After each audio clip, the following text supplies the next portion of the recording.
Thanks for listening to the Upstream Leader podcast. In the next few months, firms across the country will be flooded with tax season madness. So don't wait to get your firm's development plans in place. If your team is looking to strengthen leadership skills, elevate client service, or build a stronger firm culture, Upstream Academy has a full slate of programs ready for your firm. From our leadership academies, NMA, ELA, and APA, to the Career Development Series, and our 25th anniversary Headwaters Conference, there's something for everyone on your team. Register early to ensure your firm won't miss out on vital talent development once the busy season kicks into high gear. Take your firm's development even further with the Upstream Academy Network's program discounts, year-round resources, and ongoing development opportunities. Set your team up for a successful year. Visit upstreamacademy.com to register for all programs. That's upstreamacademy.com.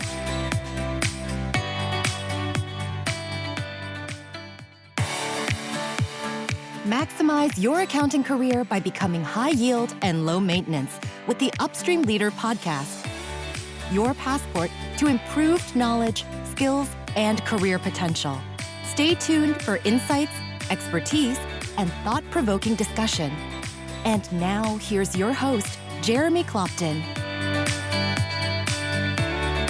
Hello, everyone, and welcome to the Upstream Leader podcast. My name is Jeremy Clopton. Excited to be with you for a conversation about everybody's favorite topic right now, private equity. And we're not going to be talking about why you should or why you shouldn't. We're also not going to be giving any advice. So any lawyers that are listening, here's the disclaimer. We're not giving advice. Don't take this as advice. It's a conversation between two folks talking about private equity and what it's meant for one firm and what it can mean for the profession. So for that conversation, I have with me today the CEO of Frazier and Deeter, Jeremy Jones. Jeremy, glad to have you on the show. Thanks, Jeremy. Glad to be on. Absolutely. It seems fitting that we're going to be talking with you about private equity because you all are about a year in, if I recall correctly, about a year into your journey with private equity as an investment. Before we do that, though, I'm going to start the conversation the way I start every conversation on the show. Tell us a little bit about how you became the leader that you are today. Yeah, well, thanks again for having me on, Jeremy. So I've been with Frazier and Deeter for 24 years. I was with another firm in Atlanta for 4 years before that. So obviously, a lot of people have influenced me and helped me get to where I am today. So, through the 24 years, I grew up on the audit side of the house. I led the audit practice for 9 years. And through that course, I had some great mentors. My former head of the audit practice, Ruth Bartlett, she was a phenomenal lady that led our practice for many years. And she was always open and honest and very direct with us and told us what we needed to do to succeed. And that was a huge influence on me and helping me become a partner and really help me develop my leadership skills. And then obviously, I'm the fourth managing partner. So the first three managing partners are still involved in the business. So they've had a big impact on me and how I've grown through the years. Absolutely. The value of mentors is critically important. Before we jump in, I want to ask, the previous three managing partners are still actively involved in the business. How is that from a leadership standpoint? And I realize I'm asking you this, 22 days into the role. How do you balance having them actively involved, but still providing you what you need to have the authority that comes with your role? Yeah, so Jim Frazier and David Deeter founded the firm. So Jim was the first managing partner for 20 years. And then David took over for 8 years.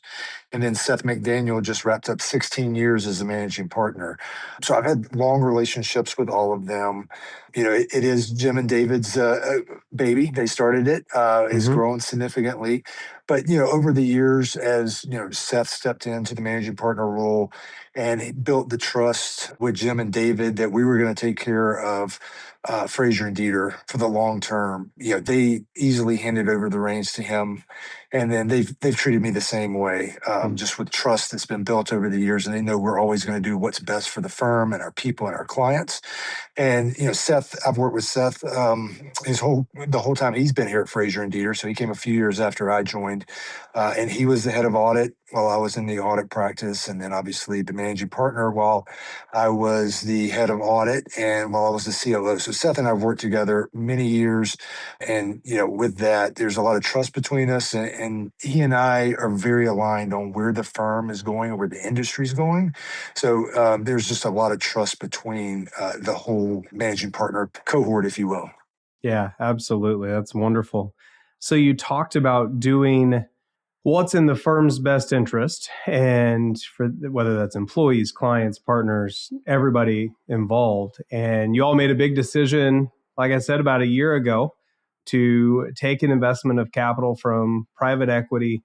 Talk a little bit about what that journey was like for you to get from we're an independent firm, we're carrying on the legacy of the founders and their name, and how you approached this decision, because I'm curious more the mindset. I firmly believe everybody has a right to run their firm the way that they want. And I know that we have listeners that are probably very pro private equity and some that are very anti private equity and some that are still trying to figure out what it means. So I'm not here to figure out whether it was a good decision or not, but what I'd love to hear, how did you approach the decision? Because you've still got an active relationship, it sounds like, with the two guys whose names are on the building, right? They're on your lapel. I That's can right. see That's right. the Frazier and Deeter pin. That's right. So how did you go about this decision?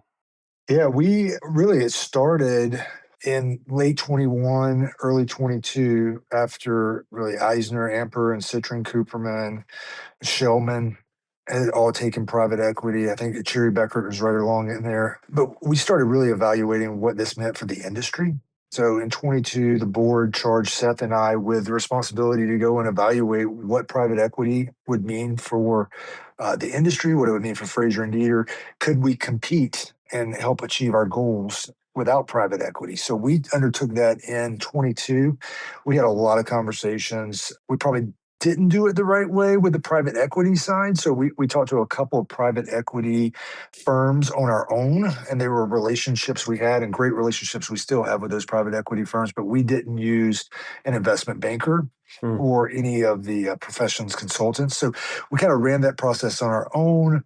We did have one consultant help us with introductions to some larger firms, because that was also part of the consideration is, do we want to roll up into a much larger firm, one of the 500 million, billion-dollar firms, or do we want to go private equity? So we had a lot of conversations. We actually kind of skewed, I guess, in 22 more towards being acquired by a bigger firm for a minute. And then as we started having more and more conversations with our partners and with our people, we actually opened up to our people. People said, well, I came to work for Frazier and Deeter for a reason. And I didn't go to work for these other firms, and I could have. And I want us to stay Frazier and Deeter because I think we've got a lot of opportunities. And, so as we kind of listened and evaluated what was in the market at that time in 22, we decided we're not going to do anything right now. And that gave us the opportunity as a partnership group to change our corporate governance, change our partner compensation model, change our deferred compensation, actually get rid of our deferred compensation model and go more towards a fair value model. And the goal was, let's set ourselves up as though we are owned by a private equity firm or have a private equity partner, so that if we decide to do that, the transition is going to be easier for us. And so we did that through 23, late 22 into 23. Everything was humming along. And then we got to Q1 of 24, and there had been more private equity transactions. Seth and I went back again into the market. This time we did it, I'll say, the right way. So we hired an investment banker. They helped us put together our materials. They took us to market. But before we even really started meeting with the private equity firms, Seth and I sat down and we came up with really, it was basically a 10-point rubric and said, how are we going to evaluate these firms and what's most important to us? At the end of the day, number one on the list was we want our growth equity partner to be culturally aligned with us. We don't want it just to be about money. We want it to be about how they think about a people-based business and running a professional service firm. And we want to make sure that they understand we will continue to invest in our people always and forever. And we're not going to achieve our goals through cost-cutting measures and trying to be the running utilization through the roof. Like, we're going to take care of our people. They're going to take care of our clients, and we're going to build a beautiful business together. So We did that. So we had a lot of conversations with a lot of private equity firms. We narrowed it down to 8 firms that we thought were really good cultural fits for us. Okay. We did not let money play into the decision at this point. It was all about the cultural fit and who we felt could help us achieve our goals. And so we ran through that process. And because we were very centered on what our evaluations were, Seth and I, we were aligned every step of the way. I think when we narrowed it down to 10, I think we had 9 of the same firms and one was different. I think his number 10 was my number 11 and my 10 was his 12. So it was like, kind of right there together, Right. which was great. But yeah, that's how we got to the decision to go with General Atlantic. Mm-hmm. We closed the transaction in May. Everything we heard from them during our conversations, and the conversations with them started in probably August of 24. And so, Okay. I mean, we had a long period to really get to know our team. Yeah. Yeah. So, the deal, and one of the things we liked about them, the deal team that we worked with through our due diligence and through their evaluation of us, our evaluation of them is still our deal team today. And they are our board members today. So we've known them. Now it feels like forever, but I mean, we've known them for a year and a half and we are still very aligned on what we're trying to build. How did you perform due diligence on culture? Because I totally understand, especially hearing from your employees, we want to remain Frazier and Deeter. Yep. And we didn't go to work for other firms. We came to work for this firm with this culture. I hear that a lot. Right? Oh, we're going to make sure that we're culturally aligned. And that sounds great. Don't get me wrong. How do you actually do that? It's not like you can run a report from practice management that gives you the metrics on culture. So, and it's not like it's another accounting firm. I understand due diligence in another accounting firm. We can go in and we can do some cultural work there because we understand that. But you're not looking at another firm. You're looking at an investment partner. How did you ensure, or at least get comfortable enough from a cultural due diligence perspective? What does that look like? Yeah, to your point, unfortunately, there's not a database we can just pull up how good their culture is, right? But, the way we approached it, which every firm will approach it different, is we spent a lot of face-to-face time with them. So we got to know them, they got to know us. And then as people that have been through this understand, the people that will go through this transaction understand, you can discern a lot about their culture based on how they talk to you through these conversations and what they view as value creators in the accounting world. And things like, oh, well, we want to increase your utilization by 10% a year. That might be okay if people are underutilized, but does that mean you're going to start working my people 18, 19, 2,000 billable hours a year? And if that's what you mean by that, then you're out.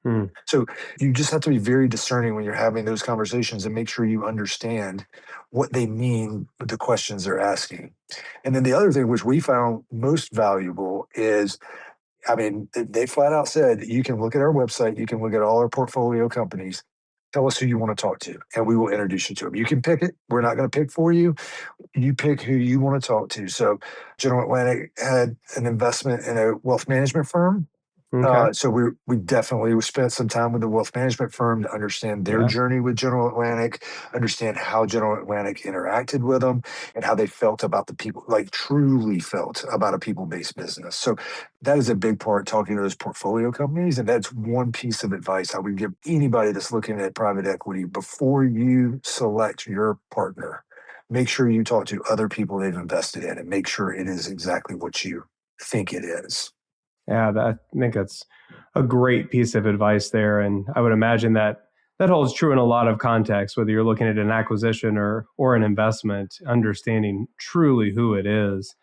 I want to go back. You mentioned that in 2022, y'all were looking at either possibly being acquired or taking private equity. And that was kind of the first thing that you and Seth did, right? Is you're trying to figure out which of those two paths.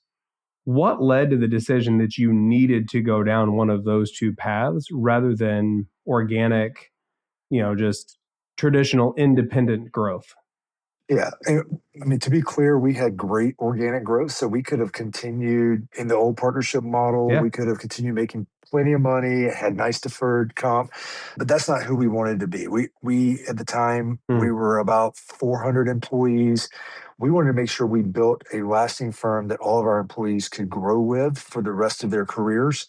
But to do that, we knew we had to make investments, and we had to make investments not just in the standard, oh, we're going to make investments in people and technology, but we need to make investments in expansion, because if we're going to have 400 employees, you can't have 30 heads of audit. You can't have a lot of people on the leadership team, but you got high performing people that want to be leaders, and we want to keep them here. So that's where we got into the geographical expansion, and let's look at M&A. And we felt at the time that it was becoming increasingly difficult to acquire firms under the old model of, hey, just join Frazier and Deeter. We're going to take on your deferred comp, work for another 10 years, and you'll get paid like the rest of our partners do over a 10-year period. We felt it was going more to what it is today, which is more of a cash and a fair value equity model. That's what you get in consideration. And to do that, we had to go private equity if we want to do it on our own, or we had to be a part of a bigger organization that had that ability. That makes total sense. And I love what you said there about, yeah, there's tech. Yes, there's people, but it was expansion for opportunity for people and the retention of all of the great people. And you can't do that with just the slower, more organic growth. You could. You're probably going to lose some of those people along the way because it's hard to keep up if you got a lot of great people and if you've got a culture that's developing those people. As you think about this journey that you've been on since 2022, so you could either say during that or even since you've taken private equity and partnered with them, I say taken but partnered with private equity as an investor, what's been the biggest, maybe unexpected challenge that you've encountered along the way? One of those things that you're just humming along, you're thinking it's all going well, and you're like, oh, yeah, this was not on my radar as this could happen. What's the biggest kind of shock that you've experienced in this?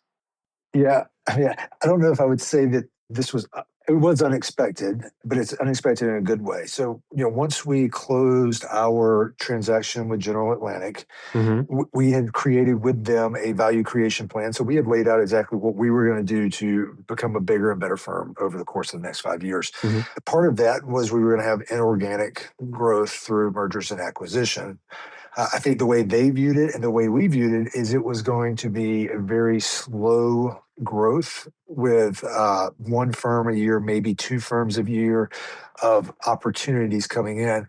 But as you know, that world has completely shifted, and the opportunities to partner up with other firms has expanded, and it is moving fast. So, within the first 8 months of being partnered with General Atlantic, we closed three what I would consider substantial transactions, and that volume surprised me, and the fact that there are a lot of conversations going on today with well-run firms that are in the $20 to $50 million revenue range, and they are going through what we went through in 22. They're trying to figure out how they're going to be successful as a firm or as a partner group and employee base into the future. So I think that has been the most shocking thing. I did not think M&A would be moving as fast as it is. Yeah. Surely three firms isn't that much more challenging than one.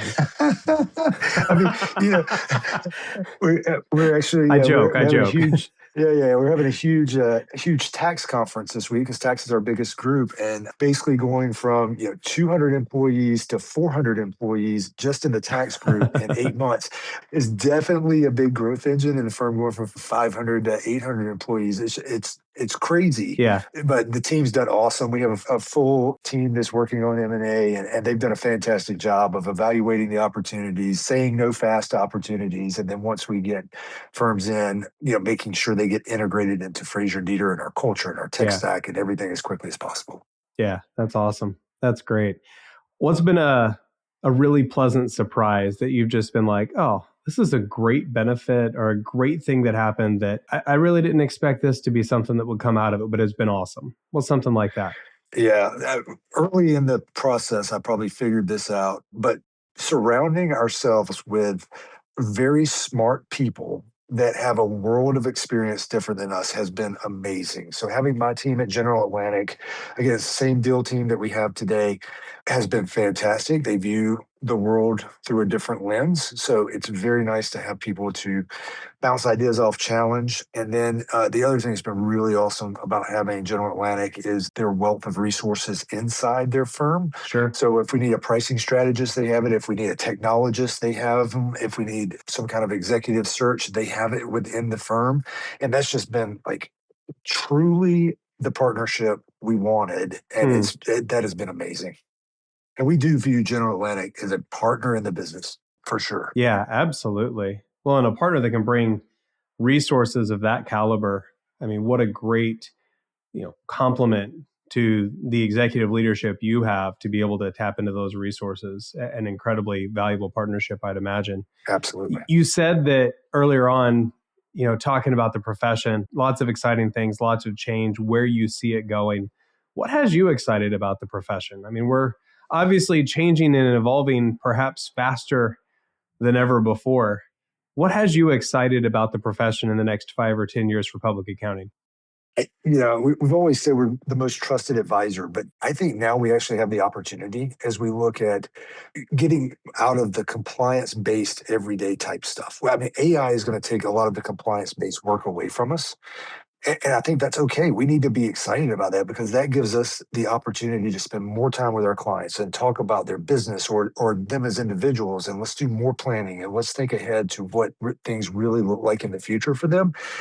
And let's get the compliance out of the way. Let's let the machines take care of the compliance as much as possible.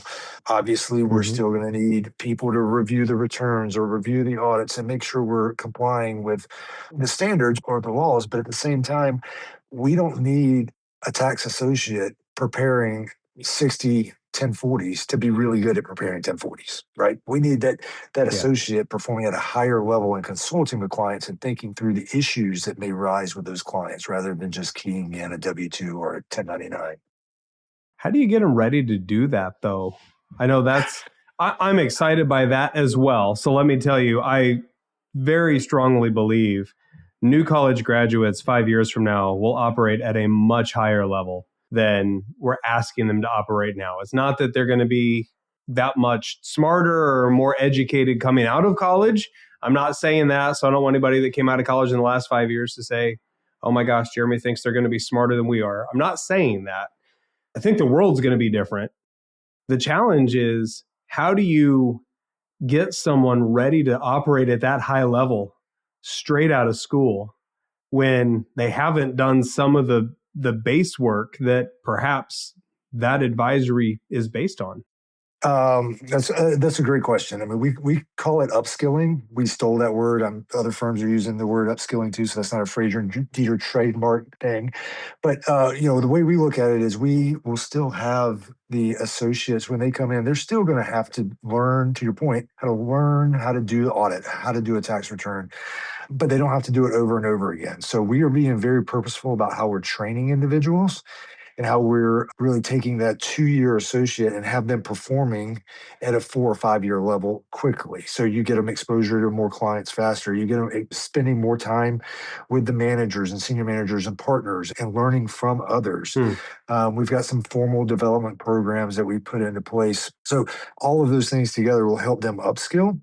To your point, I don't know that students coming out of colleges and universities are smarter, but they're different and they're learning things different than we do. And they have a lot more opportunities to learn. So a lot of the schools we're recruiting from are putting that in curriculum. So they want them to be, thinking about how to use technology, just not what the technology is, but how to use technology in their job. So when, a student comes in now, they are way smarter than you and I were or are on the technology side of the business for sure. So I think it's us trusting that and then leveraging those individuals as well will help us be better, but it helps them come up faster. Yeah, absolutely. I agree with that a lot. Jeremy, this has been really helpful. I've got one more question for you here. So you're 24 years into your career, right? Frazier and Deeter. That's right. And now you're CEO. So you go, let's say 15 more years into the future, 15, 20 years into the future. Who is the Jeremy Jones that you're working to become as a leader and as an individual, whether it's in the office or outside the office? Who is it that you're working to become over the next 15 to 20 years of your career? That's an interesting question. I joke with my wife, when I get to the end of my career, and she'll probably control when that is, I'm sure. But when I get to the end of my career, I want to be able to look back and I want other people to look back and say that I led well. That's all I want. I just want people to say I led well. I took care of our people. I took care of our clients, and I took care of the legacy of Frazier and Deeter. And no matter what happens along the way, I know that Frazier and Deeter will always have a strong culture and we will be rooted in our foundation. And that's what I want. I want to make sure we maintain that through the years. If I can do that, it's going to be a crazy success for me personally. And I think it'll be a crazy success for the firm as well. That's very helpful, Jeremy. I appreciate that. If anybody wanted to reach out, learn more about your journey and what you've learned along the way, where's the best way for them to get a hold of you? Yeah, feel free to hit me on LinkedIn, or you can email me directly at jeremy.jones@frazierdeeter.com. Awesome. And we'll put all that contact information in the show notes as well. Jeremy, thank you so much for joining me on the show. I've really enjoyed learning about your journey and what it's been like to partner with private equity, and look forward to maybe talking again soon. All right, Jeremy, I appreciate all you do. Thanks for joining us on the Upstream Leader podcast. We hope today's episode has enriched your understanding of what it takes to become a high-performing leader in the accounting profession. If you'd like to hear more episodes, subscribe on your favorite podcasting app and visit our website where you'll find full show notes and more. theupstreamleader.com.